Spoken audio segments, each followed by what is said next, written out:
ઘણા લાંબા સમયથી કામ કરી રહી છું.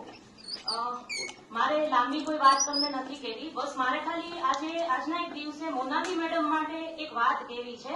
આભાર તો એમનો માનતી જ નથી, કારણ કે લગભગ હું માનવા બેસીશ ને તો મારે દોડા આવી જશે, એમને દોડા આવી જશે તો અડધે નહીં પહોંચીએ. એટલે મારે ખાસ એક વાત એવી છે કે આપણે દરેક ક્ષેત્રમાં આજે જયારે વુમન એમ્પાવરમેન્ટની વાત કરીએ છીએ તો કોઈ ક્ષેત્રમાં આપણે જોડાઈએ, કોઈ કંપની સાથે કામ કરીએ, કોઈ સંસ્થા સાથે કામ કરીએ તો આપણે કોઈની નીચે પહેલા જોડાઈએ છીએ. ડાયરેક્ટ આપણે કોઈ સિનિયર પોઝિશન ઉપર નથી પહોંચતા. તો ત્યાં આગળ જે વ્યક્તિ હોય જેની અંડર આપણે કામ કરીએ છીએ એને આપણે આપણા મેન્ટર કહી શકીએ, આપણા મેનેજર કે આપણા સિનિયર કહી શકીએ. તો આ જે વ્યક્તિ છે ને એને બે શીર્ષક આપી શકાય મારી દ્રષ્ટિએ.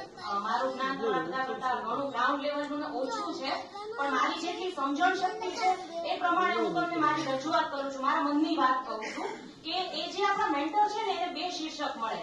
એક હોય છે બોસ who gives orders અને બીજા હોય છે leader who leads us. So Monali madam, thank you so much for being a leader rather to be a boss for me. And હું તમને હૃદયપૂર્વક મારે અત્યારે શું કેવું કે હું સમજી નથી શકતી, પણ હું દિલથી તમારો આભાર માનું છું કે હંમેશા મને એક સારા મિત્ર, એક એમ કહેવાય ને કે ઓફિસમાં આપણી એક છાની મુની મમ્મી હોય કે એ છે ને વઢે તે ખીજાય તે અને પછી વાળ કરી અને આપણને વાળી લે.